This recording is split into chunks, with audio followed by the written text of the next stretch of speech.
एक middle class आदमी जितना कमाता है उसका सारा खर्चा तो ईएमआई, पेट्रोल और बच्चों की फीस में चला जाता है। बड़ी मुश्किल से तो बेचारा सेविंग कर पाता है। अब अगर इसमें घर में किसी का एक्सीडेंट हो जाए या घर में बीमारी आ जाए तो उसकी सेविंग की तो बारे नारे हो जाते। अब अगर ये हादसा उस आदमी के साथ हो जाए जो फैमिली का कमाऊ पूत है या जो कमा के ला रहा है, उस केस में सेविंग तो गई भैया, आगे की कमाई का भी भत्ता बैठ गया। इंडिया में 70% परिवार आज भी गरीबी रेखा से बस एक बीमारी या एक एक्सीडेंट दूर है। यानी घर के किसी भी एक परिवार के साथ एक्सीडेंट या कुछ बीमारी हो जाती है तो घर में सबके सब गरीब, और ये नंबर आगे बढ़ने वाला है। क्योंकि इंसान की कमाई किस रेट से बढ़ रही है? 5%, 8%, 10%, इसी रेट से बढ़ रही है। हर साल इंसान की कमाई इतने रेट से बढ़ रही है। लेकिन जो मेडिकल का खर्चा है वो 14% की दर से बढ़ रहा है। यानी 5 लाख रुपए जिस ट्रीटमेंट का खर्चा आज है, आज से 1 साल बाद 5.7 लाख का है और उसके 2 साल बाद 6.4 लाख का। यानी अगले 5 साल में 5 लाख का खर्चा 10 लाख में हो जाएगा और 10 साल बाद यही सर्जरी या कोई ट्रीटमेंट की कीमत है वो 20 लाख हो जाएगी। इतना सब हो सकता है एक आम आदमी के साथ, फिर भी मेडिकल इंश्योरेंस लेने की आम आदमी को समझ ही नहीं है। आज अगर हम मेडिकल इंश्योरेंस के बारे में लोगों से बात करते हैं तो वो टालम टोली करते हैं। आधे से ज़्यादा जनता को मेडिकल इंश्योरेंस के बारे में पता नहीं है और जिन्हें पता है वो पोस्टपोन करते रहते हैं, टालम टोली करते हैं। और जिनको पता है और इन्होंने ले लिया है तो इतना कम कवरेज है तो वो किसी काम का नहीं है। और अगर कम कवरेज भी है, लिया भी है, तो ऐसे टर्म्स और कंडीशन के साथ लिया है कि जब क्लेम आएगा उस दिन वो कुछ काम का ही नहीं रहेगा। इतनी सस्ती प्रीमियम में इतना कम कवरेज लिया है कि वो किसी काम का नहीं है। तो आज का ये वीडियो एक प्रयास है कि हम आम आदमी तक एक हेल्थ इंश्योरेंस के बारे में अवेयरनेस फैला सकें, उसको अपनी पॉलिसी लेने की इंपॉर्टेंस को बता सके कि क्यों लेनी चाहिए।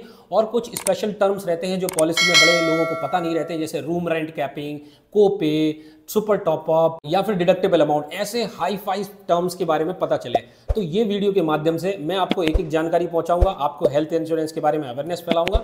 और अगर आपकी पॉलिसी ले रखी है और आपकी रिन्यूअल आने वाला है तो इस वीडियो को सामने रख के आप अपनी पॉलिसी को रिव्यू कर सकते हैं। तो सबसे पहले जानते हैं भैया हमें हेल्थ इंश्योरेंस कराना क्यों है। तो कराना भैया इसलिए है कि जब घर में बीमारी आए या किसी का एक्सीडेंट हो जाए या परिवार में किसी भी प्रकार की समस्या आ जाए, हॉस्पिटलाइजेशन हो, तो हमारे भविष्य की प्लानिंग ना डिस्टर्ब हो, हमारी एफडीआं ना टूटे, हमें किसी के सामने हाथ ना फैलाना पड़े, हमें बेहतर से बेहतर इलाज मिले, हमें अच्छे हॉस्पिटल में ट्रीटमेंट मिले, हमें बेस्ट सुविधा मिले।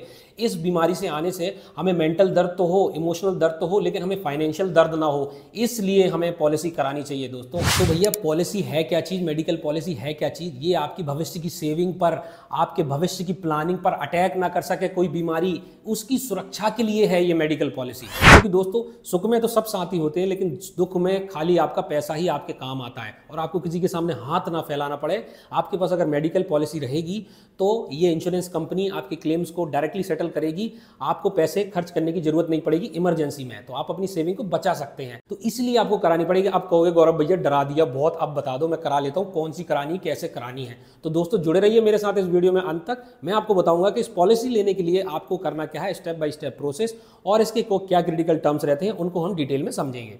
तो दोस्तों सबसे पहले हम देखेंगे इंश्योरेंस लेने का बेस्ट टाइम क्या है। तो बेस्ट टाइम इंश्योरेंस लेने का है जब आप यंग हैं और आप स्वस्थ हैं। तो यंग है और स्वस्थ है तो आपकी प्रीमियम बहुत कम आती है। अगर आपको कोई बीमारी हो जाती है तो इंश्योरेंस कंपनी भी आपसे 1.5 साड़ी है भाई साहब, आप ही साड़े नहीं हो। आप बोलोगे हम यंग है, स्वस्थ है, हमें इंश्योरेंस की क्या जरूरत है।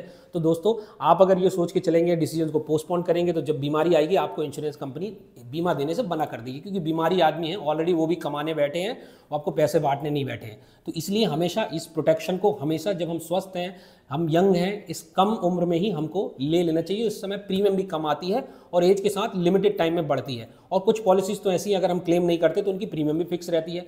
तो हमारे नीचे दिए हुए नंबर पर आप कांटेक्ट कर सकते हैं, हमसे जान सकते हैं वो ऐसी कौन सी कंपनीज हैं जो कांस्टेंट प्रीमियम के साथ देती हैं, तो वो पॉलिसी आप हमसे डिस्कस कर सकते हैं। अब सेकंड क्वेश्चन आता होगा आपके मन में कि भाई हमें हेल्थ इंश्योरेंस पॉलिसी लेनी, कितने का सम इंश्योर्ड लेना चाहिए, हमें कितने की पॉलिसी लेनी चाहिए।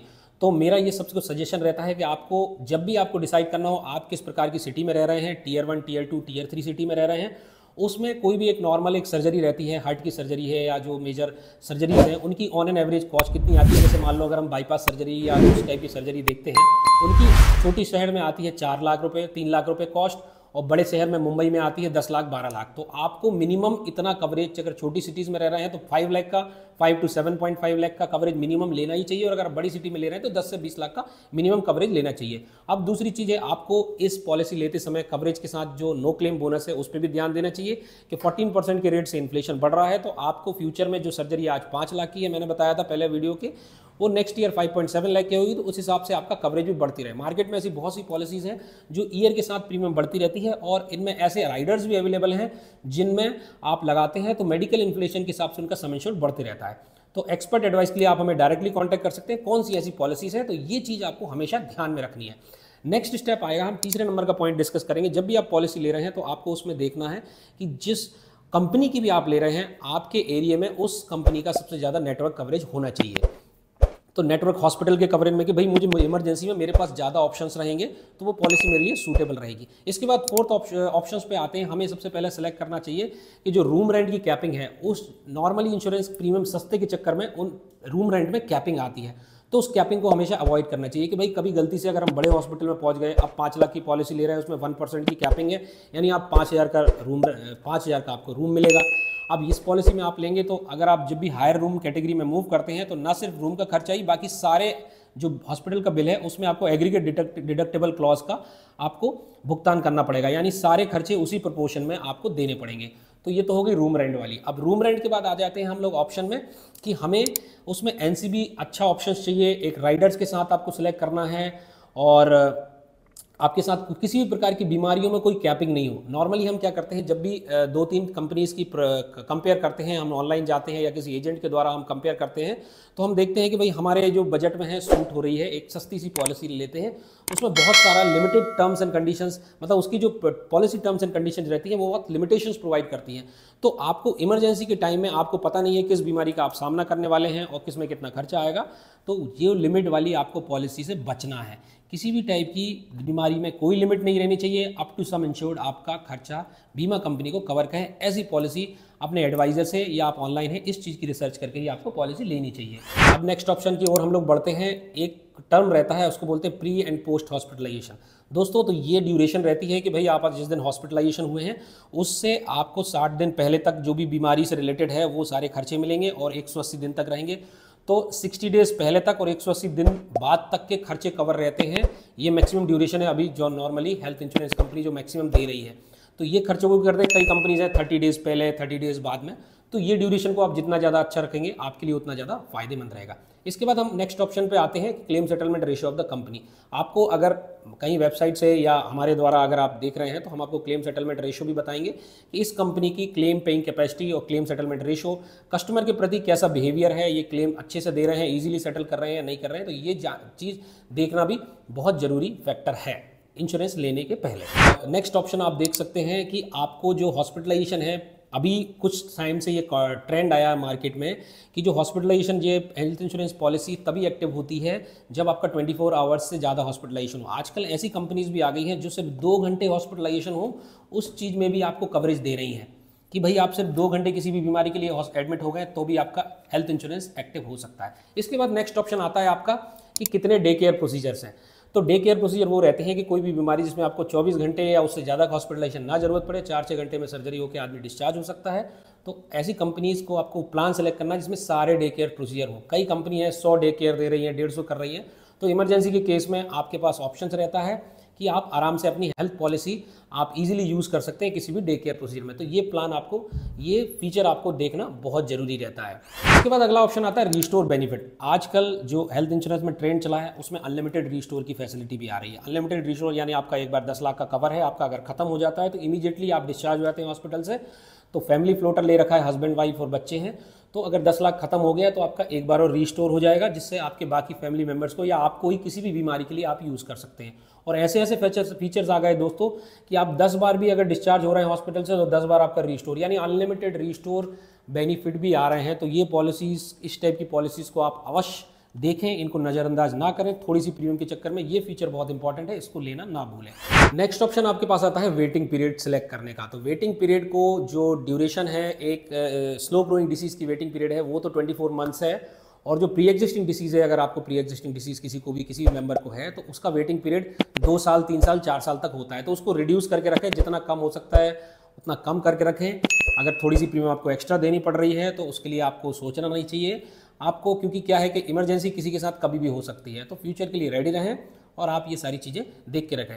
तो ये आपको मैंने मोटा मोटा ये सारे फीचर्स बताए हैं कि ये आपको हेल्थ इंश्योरेंस लेने के टाइम में क्या क्या चीज़ें ध्यान रखनी है और कैसे आप अपनी पॉलिसी को फाइनलाइज कर सकते हैं। और एक्सपर्ट एडवाइस के लिए आप हमें नीचे दिए गए नंबर पर कॉल कर सकते हैं। हमारे डिस्क्रिप्शन में एक लिंक है, वहाँ पर डायरेक्ट जाके आप कंपेयर कर सकते हैं डिफरेंट कंपनीज के प्लान्स को और वहाँ से खुद भी ले सकते हैं। तो बाकी क्लेम के लिए या किसी भी प्रकार की सहायता के लिए हम हमेशा अवेलेबल हैं। आप अगर हमसे पॉलिसी ली भी नहीं है तो भी आप हमें अप्रोच कर सकते हैं किसी भी प्रकार की क्लेम से सहायता के लिए। वीडियो के नेक्स्ट पार्ट में बढ़ेंगे। तो हम जानते हैं, मैंने आपको बताया था शुरू में, जैसे सुपर टॉपअप क्या होता है। तो सुपर टॉपअप क्या रहता है, एक एडिशनल पॉलिसी है।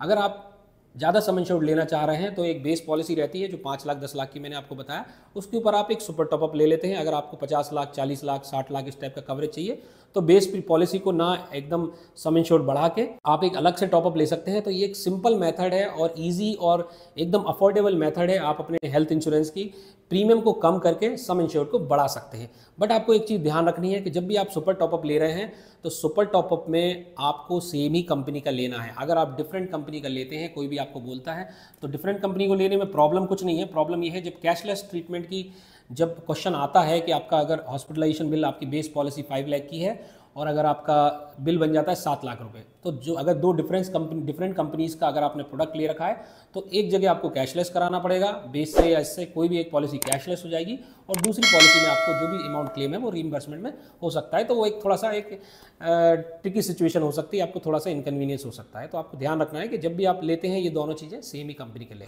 तो आशा करते हैं मेरे द्वारा जो भी इस वीडियो में जानकारी दी गई है वो आप तक हेल्थ इंश्योरेंस का ज्ञान के साथ अवेयरनेस बढ़ाने में मदद कर पाया हूँगा मैं। आपको हो सकता है अभी समझ आ गई होगी कि भाई हमारे लिए क्यों ये ज़रूरी है और क्यों पूरे भारतवर्ष में ये हर आदमी को लेनी चाहिए। हमारी सबसे गुजारिश है आप कहीं से भी लीजिए, हमसे लें या कहीं भी लें। अगर हमसे लेना चाहते हैं तो नीचे दिए गए नंबर पर संपर्क कर सकते हैं या कॉल हमें व्हाट्सएप कर सकते हैं। आपका दिन शुभ हो। Thank you very much for watching this video.